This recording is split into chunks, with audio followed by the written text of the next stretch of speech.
Christine Rosenthal, editor of the National Interest. We are here today with General John Craddock, who is the former Supreme Allied Commander Europe. And we're going to talk today a bit, I hope, about Russia, and also about the future of NATO and our operations in Afghanistan. Okay. So why don't we start first with Russia? Obviously the summit has just wrapped up. Do you think there is a lessening of tensions, and what do you think the future is going to be for NATO-Russia relations and U.S.-Russia relations?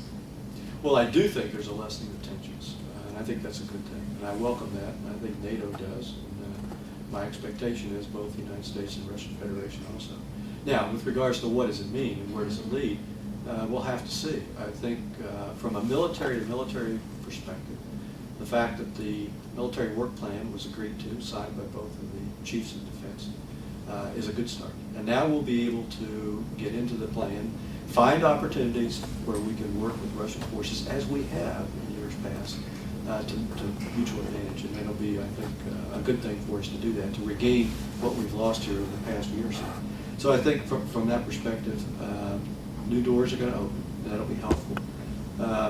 When we train together, exercise together, meet and talk, we reduce tensions, and that fact will put us in good stead, I think, for the future. Now, with regard to NATO, we will have to get nations' consensus to what we will do, how to do it, when we can start. But I see several areas of common interest that we can, I think, offer and have the Russian military look at, and then if again, we can debate this, discuss this, decide this, we'll be able to start to move forward. I will tell you that at the headquarters I commanded, the NATO headquarters, SHAPE headquarters, Supreme Headquarters, Allied Power of Europe, we lost our Russian representative for a while, but he came back several months ago. And this was before we even got into the reduced tensions of today, and that was a positive signal. I met with him, I met with the Russian military representative at NATO headquarters, with the permanent representative, so I think the stage is set. Now it's just a matter of making it happen. Now what happens if we have another Georgia? All bets are off. I don't want to in any way try to speculate what would happen. Let's, one, watch closely and ensure if the indicators are there that we act and that it doesn't happen. And secondly, then, let's see if we can keep the engagement open enough right now to offset any type of likelihood that it might. Do you think the United States and or NATO acted intelligently in the last, for lack of a better word, confrontation? I don't know if I'd use the term acted intelligently. I think probably there were indicators that were, because over the years there's been exercises that time of year, tensions, whatever the case may be, but there were indicators there that we watched, that we talked about, that we looked at, that we didn't fully understand. And now I think we've got the advantage of what they look like, what they meant. We'll apply a new perspective to those same indicators if they arise. So I would rather not focus too much on what happened and why, but what did we learn from that may preclude occurrence. And what would you want to do differently next time? Oh, I think if indicators exist that we see that were similar to last time, immediately open up lines of communication, immediately engage, discuss what does this mean, why is this happening, rather than take it for granted it'll only go so far and then stop. Because you think there's a possibility it could get worse another time around? I don't know. I just think there's possibilities because it's happened before. Now, Afghanistan. I know that you've often commented that the press likes to talk about everything that's bad in Afghanistan and not always concentrate on what's good. So I'm happy to have you go into a little bit of what's good, but I'm also wondering if you could discuss the weaknesses that have become so apparent in NATO through Afghanistan, and does that mean that even for all the good that's happening, NATO is in crisis?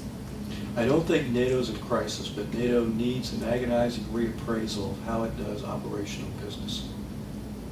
And Afghanistan is the model. First of all, through no fault, no malfeasance, the way we built the headquarters was very difficult. It is almost by design dysfunctional headquarters that we now have worked on for several years to get it functional. And I'll say it's better than marginally functional, but not as, we're still working. It'll be better. Secondly, The way we arranged forces was regionally or provincially. In other words, a nation decided they wanted to put its forces in Province X.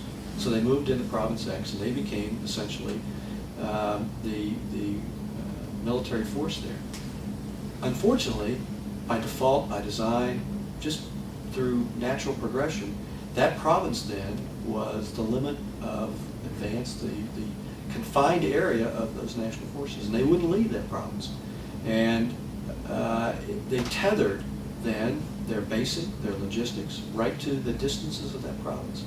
So if COM-ISAF, for example, needs forces in Province X to go to Province Y, Province X says, I can't do that because I've arranged myself, I've garrisoned myself, I've logistically supported myself here.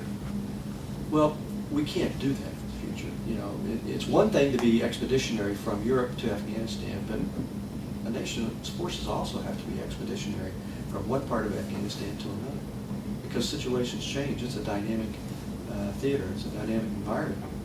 And the insurgents obviously move around. So if we don't have the ability to counter that, then we're handicapped. The caveats, as I said, 70 caveats today. They restrict geographical employment. They restrict functional use. They are debilitating. They need to be reduced to zero. We will never see that, but we need to minimize the caveats. And I think it's in the interest of all nations to reduce restrictions and fill up the shortfalls, because every day those shortfalls exist, every day those restrictions are in place, puts the lives of our service members there at greater risk. That's a fact. Let me ask you to give an example for those of us who are less well acquainted with what all these caveats mean, and that the armed forces are in specific areas and not moving out of that. How is that, in a fundamental way, preventing us from moving forward? In what ways is it putting troops in danger? In what ways is it preventing progress? Can we get an example? Example would be that a nation has its forces in Province X. There's a situation that arises in an adjacent province, Province Y. The forces there need reinforcement.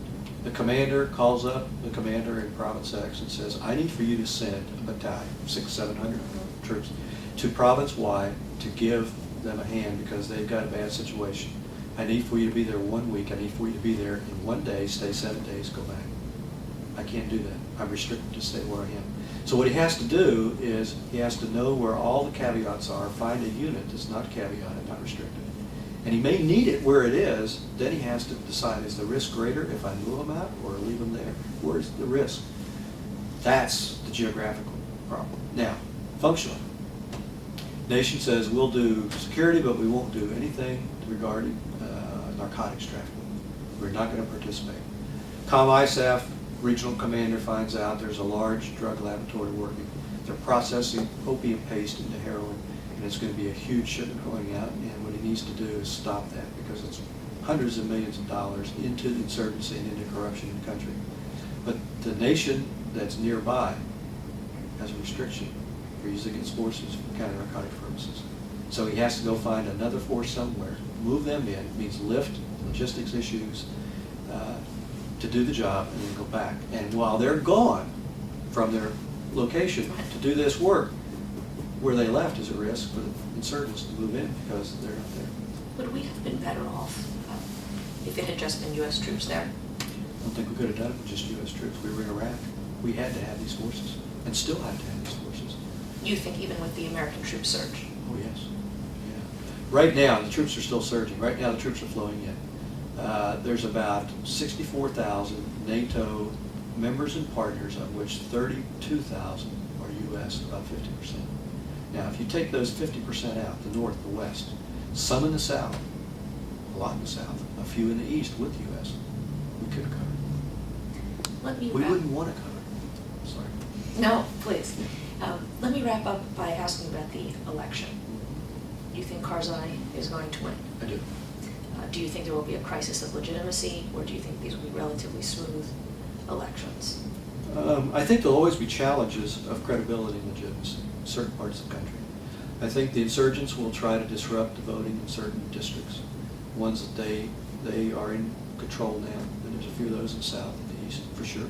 And I think that the international community knows where that is and knows what's to be expected. The crisis, I think, will be the acceptance of the election results by the common Afghan people. Do they believe that it was credible and fair? And do they believe that those officials elected will deliver good government, make their lives better because the government's there? And I think the 6 months after the election are going to be critical. Thank you so much for Thank you. joining us today, General.